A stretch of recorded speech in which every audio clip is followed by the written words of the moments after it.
Subscribe now and press the bell icon. Never miss an ध्यान update. से समझो भाई, क्योंकि देखो ध्यान से समझोगे तो आपको तुरंत याद हो जाएगा, है ना। हर चीज जितने बार पढ़ोगे हर बार कुछ नई बात पता चलती है। संधारित्रों का संयोजन पढ़ रहे अपन, कंडेंसर। तो दो प्रकार से होता है, श्रेणी संयोजन और समांतर संयोजन। सबसे पहला देख रहे अपन श्रेणी संयोजन। अब यहाँ पे श्रेणी संयोजन का चित्र बना है। चित्र में संधारित्रों का श्रेणी संयोजन प्रदर्शित है। इसमें क्या करते हैं हम, पहले संधारित्र की दूसरी प्लेट बी को दूसरे संधारित्र की पहली प्लेट सी से जोड़ते हैं। फिर दूसरे संधारित्र की दूसरी प्लेट डी को तीसरे संधारित्र की पहली प्लेट ई से जोड़ते हैं। फिर डैश डैश लगाएंगे। इस प्रकार संधारित्र जोड़ते जाते हैं। अब पहले संधारित्र की पहली प्लेट ए को आवेशित करते हैं और अंतिम संधारित्र की दूसरी प्लेट को पृथ्वी से जोड़ देते हैं। ठीक है, ऐसा लिखना भी है। हाँ, फिर उसके बाद में अब हम मान लेते हैं कि प्लेट ए को हम प्लस क्यू आवेश देते हैं। तो क्या होता है, प्लेट ए पर आ गया प्लस क्यू आवेश। प्रेरण द्वारा क्या होता है, प्लेट बी के आंतरिक पृष्ठ पर माइनस क्यू आवेश प्रेरित हो जाता और बाह्य पृष्ठ पर प्लस क्यू आवेश प्रेरित होता। क्योंकि प्लेट बी और प्लेट सी आपस में जुड़ी हुई है, इसलिए जो बाहर वाला प्लस क्यू आवेश है वह प्लेट सी पर चला जाता है। फिर ये प्लस क्यू आवेश के कारण अब प्लेट डी के आंतरिक पृष्ठ पर माइनस क्यू आवेश प्रेरित होता है और जो प्लस क्यू आवेश होता है बाहरी पृष्ठ वाला वो प्लेट ई पर चला जाता है। ठीक है, ऐसे ही बाकी संधारित्रों में भी आवेश प्रेरित होता है। अंतिम में क्या आएगा, माइनस क्यू। ऐसे कैसी थ्योरी लिखना है कि अब प्लेट ए को प्लस क्यू आवेश देते हैं हम, तो प्रेरण द्वारा प्लेट बी के आंतरिक पृष्ठ पर माइनस क्यू आवेश प्रेरित होता है और बाह्य पृष्ठ पर प्लस क्यू आवेश प्रेरित होता है जो प्लेट सी पर चला जाता है। इस प्रकार अन्य संधारित्रों पर भी आवेश प्रेरित होता है। ठीक है, अब उसके बाद में हम मान लेते कि पहले संधारित्र की प्लेट ए का विभव V1 है। उसके बाद पहले संधारित्र की दूसरी प्लेट का विभव V2 है। क्योंकि प्लेट बी और सी जुड़ी हुई है इसलिए दोनों के विभव कैसे होंगे, समान। प्लेट सी का विभव भी V2 होगा। फिर प्लेट डी का विभव मान लेते अपन V3 है। डी और ई जुड़े हैं इसलिए प्लेट ई का विभव भी V3 होगा और एफ का मान लेते V4। इस प्रकार पहले संधारित्र की प्लेटों के बीच विभवांतर कितना होगा, V1 माइनस V2। दूसरे संधारित्र की प्लेटों के बीच विभवांतर V2 माइनस V3 होगा और तीसरे संधारित्र की प्लेटों के बीच विभवांतर V3 माइनस V4 होगा। ये इतनी थ्योरी अपने को लिखना है। ठीक है, तब जाके अपन आगे बढ़ पाएंगे। एक बार फिर सुन लो। चित्र में संधारित्रों का श्रेणी संयोजन प्रदर्शित है। ठीक है, इसके लिए हम पहले संधारित्र की दूसरी प्लेट बी को दूसरे संधारित्र की पहली प्लेट सी से जोड़ते हैं। दूसरे संधारित्र की दूसरी प्लेट डी को तीसरे संधारित्र की पहली प्लेट ई से जोड़ते हैं। फिर डैश डैश इस प्रकार जोड़ते जाते हैं। अब पहले संधारित्र की पहली प्लेट ए को आवेशित करते हैं तथा अंतिम प्लेट एफ को पृथ्वी से जोड़ देते हैं। फिर उसके बाद माना प्लेट ए को प्लस क्यू आवेश दिया जाता है जिससे प्रेरण द्वारा प्लेट बी के आंतरिक पृष्ठ पर माइनस क्यू आवेश उत्पन्न होता है और बाह्य पृष्ठ पर प्लस क्यू आवेश उत्पन्न होता है जो प्लेट सी पर चला जाता है। ठीक है, क्यों चला जाता है, क्योंकि वो जुड़ी है। इसी प्रकार अन्य संधारित्रों पर भी आवेश प्रेरित होता है।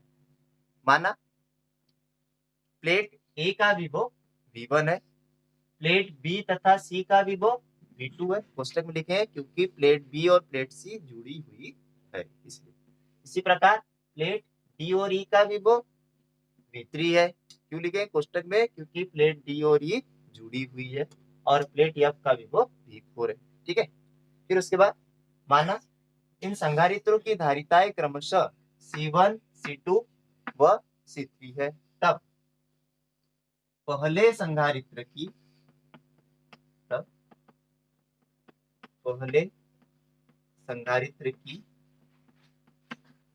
प्लेटों के मध्य विभवांतर, पहले संधारित्र की प्लेटों के मध्य विभवांतर। थ्योरी समझ में आई ना? थ्योरी इसलिए नहीं लिखा है क्योंकि अपने को 10 मिनट लग जाएंगे उसमें, इसलिए हमने 2 बार बता दी। हाँ, तब पहले संधारित्र की प्लेटों के मध्य विभवांतर क्या होगा भाई? V1 माइनस V2 है ना, V1 माइनस V2। और क्या होता है सूत्र अपने पढ़ा है, Q बराबरी से CV। अपने को V बराबर चाहिए तो V बराबर आएगा Q बटे C। ठीक है, तो विभवांतर बराबरी से आवेश, आवेश क्या है Q, और बटे C की जगह पहले संधारित्र की धारिता क्या लिखेंगे C। हाँ, इसमें खास बात ध्यान रखना है अपने को कि श्रेणी संयोजन में सभी संधारित्र की प्लेटों पर आवेश का मान समान होता है ना, परंतु प्रत्येक संधारित्र की प्लेटों के बीच विभवांतर अलग अलग होता है ना। चित्र से स्पष्ट है कि सभी संधारित्र की प्लेटों पर आवेश समान होता है परंतु विभवांतर अलग अलग होता है। ये खाली इस तरह पूछा जाता है। फिर उसके बाद पहले संधारित्र की प्लेटों के मध्य विभवांतर, ये विभवांतर वजह से आवेश सब जगह क्यों रहेगा बटे सी। इसी प्रकार आप दूसरे के लिए लिखेंगे, दूसरे संधारित्र की प्लेटों के मध्य विभवांतर V2 माइनस V3, यहाँ चित्र में भी दिख रहा है आपको, V2 माइनस V3 बराबर से आएगा Q अपॉन C2। फिर तीसरे संधारित्र की प्लेटों के मध्य विभवांतर V3 माइनस V4 आएगा Q अपॉन C। ये अपने लिख दिया भाई तीनों संधारित्र। फिर उसके बाद क्या करते हैं, अब हम मान लेते तीनों को जोड़ दिया अपन श्रेणी संयोजन में, तो इन तीनों संधारित्र के स्थान पर हम एक बड़े संधारित्र की कल्पना कर सकते हैं। ऐसा उसकी 2 ही प्लेटें होंगी, कौन सी? ये पहली वाली और आखिरी वाली। ठीक है, अब हम इन तीनों संधारित्रों के स्थान पर एक बड़े संधारित्र की कल्पना करते हैं जिसकी प्लेटों के बीच विभवांतर कितना होगा? V1 माइनस V4 होगा, है ना, और जिसकी धारिता क्या होगी? C। बड़े संधारित्र की धारिता C होंगी और आवेश कितना होगा? Q, है ना। माना अब हम इन तीनों संधारित्रों के स्थान पर एक बड़े संधारित्र की कल्पना करते हैं जिसकी प्लेटों के बीच विभवांतर V1 माइनस V4 है तथा आवेश Q है। बड़े संधारित्र यहाँ C लिख सकते हो, कैपिटल C। बड़े संधारित्र C की कल्पना करते हैं जिसकी प्लेटों के बीच विभवांतर V1 माइनस V4 है और आवेश कितना है? Q है। तब वही वाले फार्मूले से क्या होगा? विभवांतर V1 माइनस V4 बराबर इससे क्या होगा? Q upon C। इस बड़े वाले संधारित्र के प्लेटों के बीच विभवांतर V1 माइनस V4, जैसे ये लिखे ना अपन ने, वैसे ही V1 माइनस V4 बराबर Q अपॉन C लिखते हैं। ठीक, अब क्या करेंगे, ये जो अपन ने निकाले इन तीनों को क्या कर देंगे? जोड़ देंगे। चाहो तो इसको ऐसा कर दो, 1 2 3 दे दो, 1 2 3, और इसको दे दो समीकरण नंबर 4।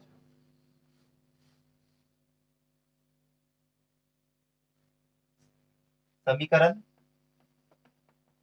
1 2 और 3 को जोड़ने पर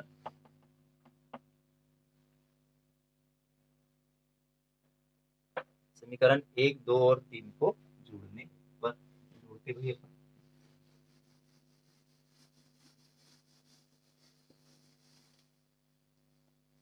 तो LHS में LHS जोड़ेंगे, ये समीकरण है। बाएं पक्ष में बाएं पक्ष जोड़ दो सभी, तो V1 माइनस V2 फिर प्लस इसमें ये जोड़ देंगे V2 माइनस V3 फिर प्लस फिर इसमें ये जोड़ देंगे V3 माइनस V4, ठीक है, बराबरी से RHS में RHS जोड़ेगा Q upon C1 plus Q upon C2 plus Q upon C, जोड़ दिया। जो जो कटता उसे काटो भाई, देखो -V2 plus V2 -V3 plus V3 cancel हो गया, बचा वाला लिख दो। क्या बचा? V1 माइनस V4 बच गया यहाँ पे, और राइट हैंड साइड में Q कॉमन निकलता है, तो Q को कॉमन ले लो, बचेगा 1/C1 plus 1/C2 plus 1/C3 बच गया। समीकरण नंबर 4 से V1 माइनस V4 का मान अपन यहाँ रख देंगे। समीकरण 4 से Q अपॉन C लिख दो, Q अपॉन C बराबरी से Q ब्रैकेट में 1/C1 plus 1/C2 plus 1/C3। Q से Q भी कट जाता, Q से Q कैंसिल हो गया, बचा वाला लिख देंगे, तो बचा 1/C बराबरी से 1/C1 plus 1/C2 plus 1/C। ये श्रेणी संयोजन में तुल्यधारिता का व्यंजक है ना। याद भी रखना है क्योंकि इस पे सवाल भी बनते हैं। श्रेणी के लिए याद रखना है कि बटे बटे रहता है संधारित्रों में। 1/C बराबर 1/C1 plus 1/C2 plus 1/C3 है ना। और उसको क्रम से याद रखो बराबर, कैसे कैसे किया अपन ने। सबसे पहले तो चित्र बनाया अपन ने, फिर उसमें बताया कैसे कैसे जोड़ा। पहले संधारित्र की दूसरी प्लेट को दूसरे संधारित्र की पहली प्लेट से, दूसरे संधारित्र की दूसरी प्लेट को तीसरे संधारित्र की पहली प्लेट से जोड़ते हैं। फिर क्या करते हैं, पहली प्लेट को आवेशित करते हैं, अंतिम प्लेट को पृथ्वी से जोड़ देते हैं, है ना। फिर क्या है, माना पहली प्लेट को प्लस क्यू आवेश देते हैं, है ना। तो दूसरी प्लेट की आंतरिक सतह पर माइनस क्यू आवेश आ जाता है और बाहरी सतह पर प्लस क्यू आवेश आ जाता है, जो प्लेट सी पर चला जाता है। इसी प्रकार अन्य संधारित्रों पर भी आवेश प्रेरित होता है, ऐसा लिख देंगे। फिर उसके बाद क्या लिखा था अपन ने, माना प्रत्येक संधारित्र की धारिता C1 C2 और C3 है, और फिर उसके बाद अपन ने ये निकाल लिया था। या पहले एक लाइन लिखेंगे, चित्र से स्पष्ट है कि श्रेणी संयोजन में सभी संधारित्र की प्लेटों पर आवेश समान होता है लेकिन विभवांतर अलग अलग होता है। तब पहले संधारित्र की प्लेटों के मध्य विभवांतर V1 माइनस V2 बराबर Q अपॉन C1। ऐसे दूसरे संधारित्र की प्लेटों के मध्य विभवांतर तीसरे संधारित्र की प्लेटों के मध्य विभवांतर लिख लेंगे। फिर उसके बाद हम मान लेंगे कि इन तीनों संधारित्र के स्थान पर एक तुल्य धारिता C वाला एक बड़ा संधारित्र है, जिसकी प्लेटों के बीच विभवांतर V1 माइनस V4 है तथा आवेश Q है। तब जैसे ये लिखा वैसे लिख देंगे, तब क्या होगा, V1 माइनस V4 बराबर से Q अपॉन C।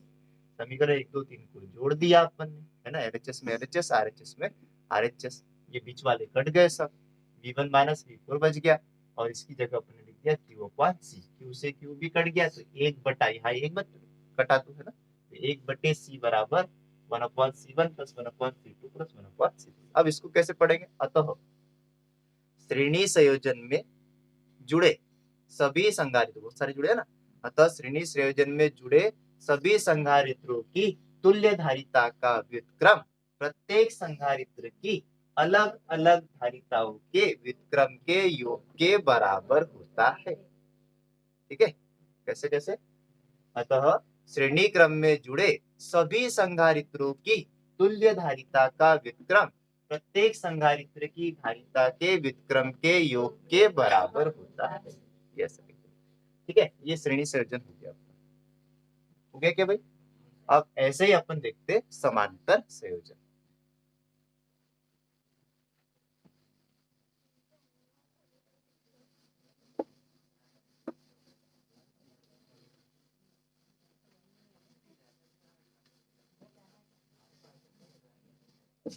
अगर आपको श्रेणी संयोजन पता है तो समांतर संयोजन भी पता हो जाएंगे, क्योंकि उसी के जैसा है, थोड़ा सा अंतर है। समांतर में हम एक के नीचे एक जोड़ते, तीन संधारित्र बना लेते।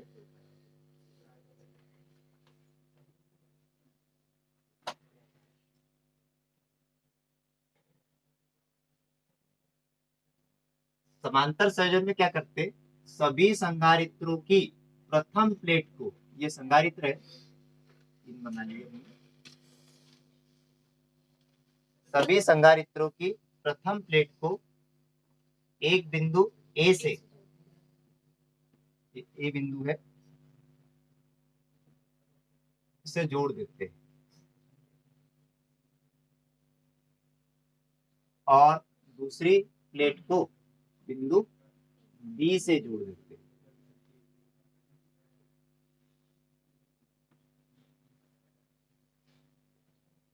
पहली प्लेट को आवेशित करते हैं, ठीक है, और बिंदु बी को पृथ्वी से जोड़ देते हैं।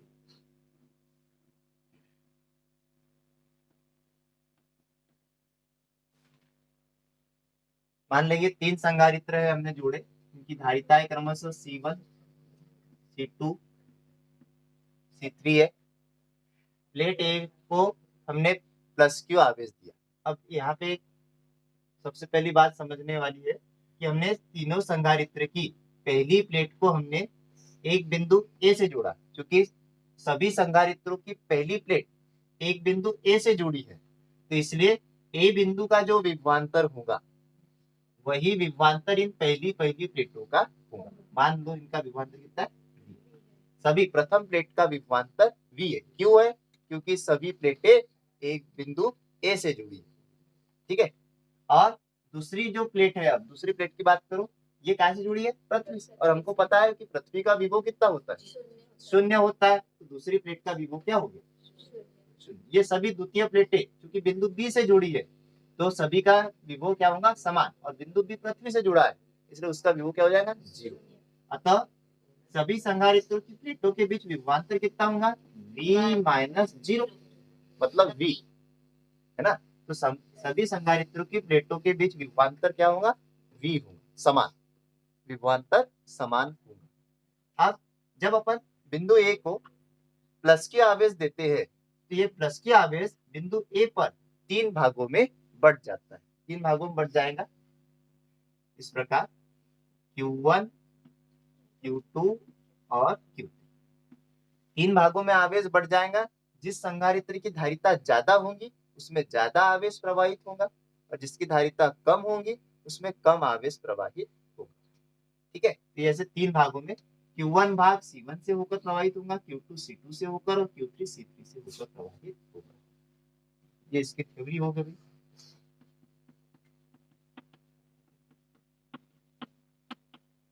संधारित्रों का समांतर संयोजन।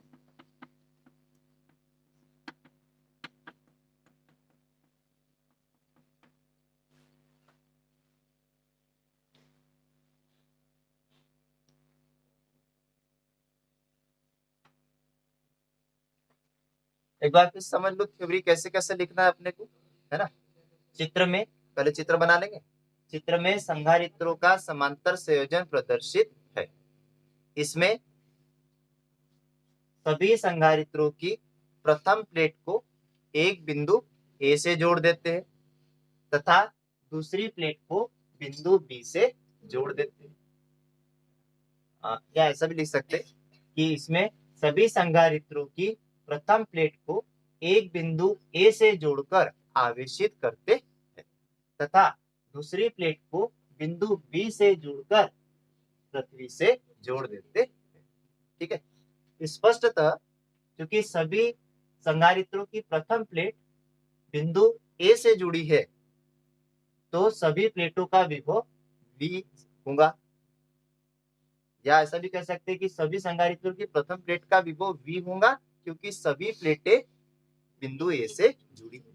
इसी प्रकार क्योंकि बिंदु B पृथ्वी से जुड़ा है, इसलिए सभी द्वितीय प्लेटों का विभव 0 होगा। इस प्रकार प्रत्येक संधारित्र की प्लेटों के बीच विभवांतर V होगा, V-0 यानी V होगा। ठीक है। अब बिंदु A को प्लस की आवेश दिया जाता है तो यह 3 भागों में बढ़ जाता है, Q1, Q2 और Q3। जिस संधारित्र की धारिता अधिक होती है उसमें अधिक आवेश प्रवेश करता है। इस प्रकार स्पष्ट है कि समांतर संयोजन में प्रत्येक संधारित्र की प्लेटों पर विभव समान होता है, लेकिन आवेश अलग अलग होता है। पिछली बार क्या लिखा था संयोजन में कि आवेश समान होता है, विभवांतर अलग अलग होता है। इसमें उल्टा लिखना है कि सभी संधारित्र की प्लेटों के बीच में विभव समान होता है, विभवांतर समान होता है, लेकिन आवेश अलग अलग होता है। फिर उसके बाद में अब आवेश निकालेंगे। बिंदु ए पर आवेश 3 भागों में बढ़ गया, तो सबसे पहले लिखेंगे पहले संधारित्र की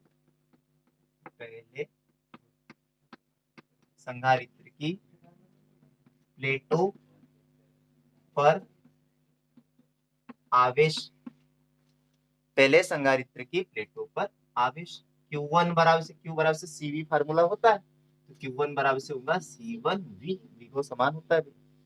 ठीक है। ऐसे ही दूसरे संधारित्र की प्लेटों पर आवेश Q2 से दर्शा दो उसको, Q2 बराबरी से C2 भी लिख देंगे। ऐसे ही तीसरे संधारित्र की प्लेटों पर आवेश Q3 बराबरी से C3 भी लिख देंगे।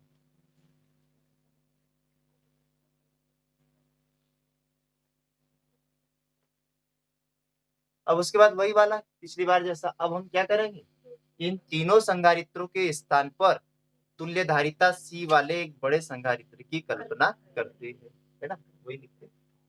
अब हम इन तीनों संधारित्रों के स्थान पर तुल्य धारिता C वाले एक बड़े संधारित्र की कल्पना करते हैं, जिसकी प्लेटों पर आवेश Q तथा विभवांतर V है। जो बड़ा संधारित्र है उसकी प्लेटों पर आवेश कितना होगा, Q होगा, तीनों को मिला के Q, धारिता C होगी उसकी तुल्य धारिता, और विभवांतर तो VH। तो क्या हो जाएगा तब Q बराबरी से हो जाएगा C। इसको वही नंबर, इसको 1 नंबर, इसको 2 नंबर, इसको 3 नंबर और इसको 4 नंबर देंगे। उसके बाद चित्र से स्पष्ट है कि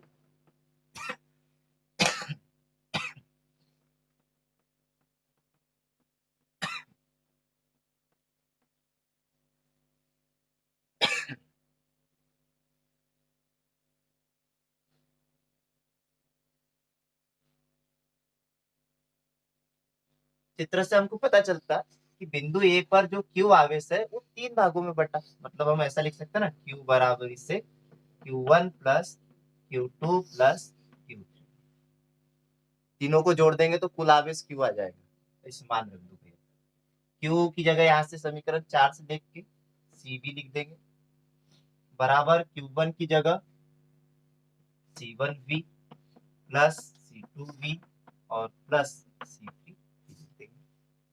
कॉमन निकाल लो, CV बराबर से यहाँ से V कॉमन निकाल लेंगे तो C1 plus C2 plus C3, V से V कैंसिल हो जाएगा, तो C बराबरी से C1 plus C2 plus C3 आएगा।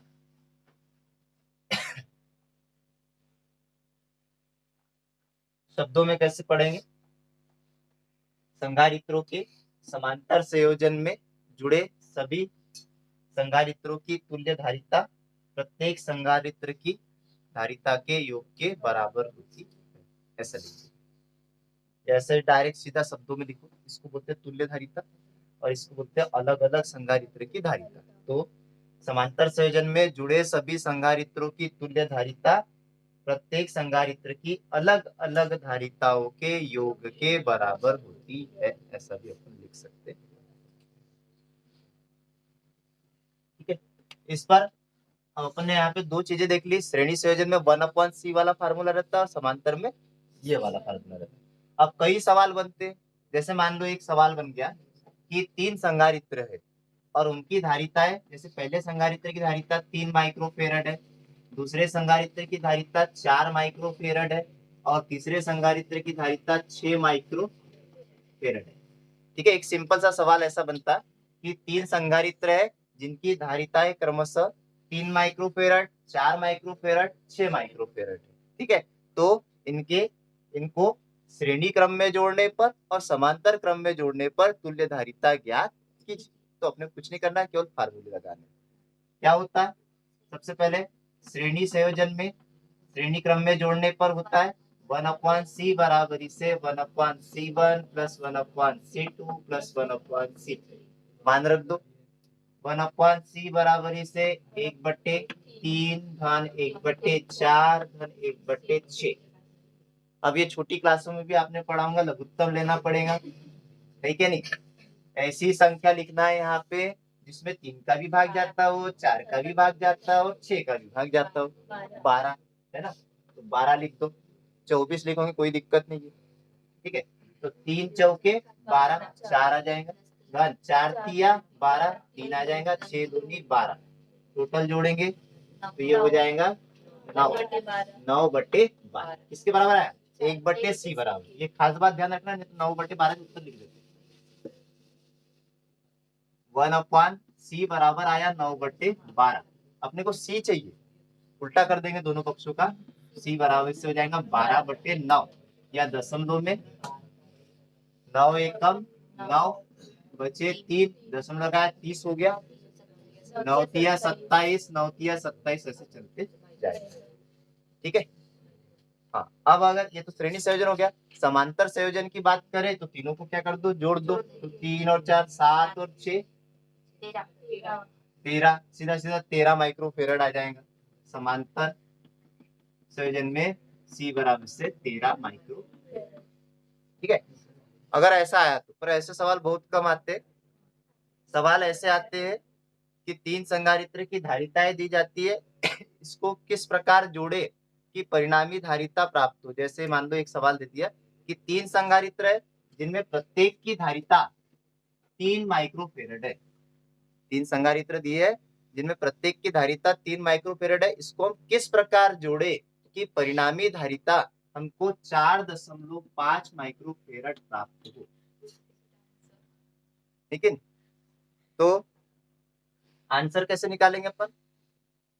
अब यहाँ पे देखो 3 संधारित्र है तो 3 के लिए ऐसा आएगा, C1 बराबर 3 माइक्रोफेरड, C2 बराबर 3 माइक्रोफेरड और C3 बराबर इससे भी 3 माइक्रोफेरड।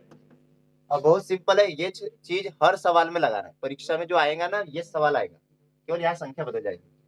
ठीक है, तो आपको ध्यान रखना है। अगर हम तीनों को जोड़ते सीधा सीधा 3 और 3 6 और 3 कितना है 9, जबकि अपने कितना लाना है 4.5, ऐसा सोचना पड़ता है। तो 3 को नहीं जोड़ना। ठीक है, चलो 2 को जोड़ो, 2 को जोड़ो तो 3 और 3 कितना हो गया 6, ये भी क्या हो गया ज्यादा हो गया। तो इसका मतलब किसी भी 2 को हमको श्रेणी क्रम में भी नहीं जोड़ना है, समांतर क्रम में। तो इसके लिए हम क्या करेंगे, हमको कम मान चाहिए। 2 को जोड़ने पर 6 ज्यादा आ रहा है तो इसको हम उल्टा जोड़ेंगे। उल्टा मतलब व्युत्क्रम जोड़ेंगे। कैसे जोड़ेंगे, 2 को सबसे पहले हम श्रेणी क्रम में जोड़ेंगे ऐसे।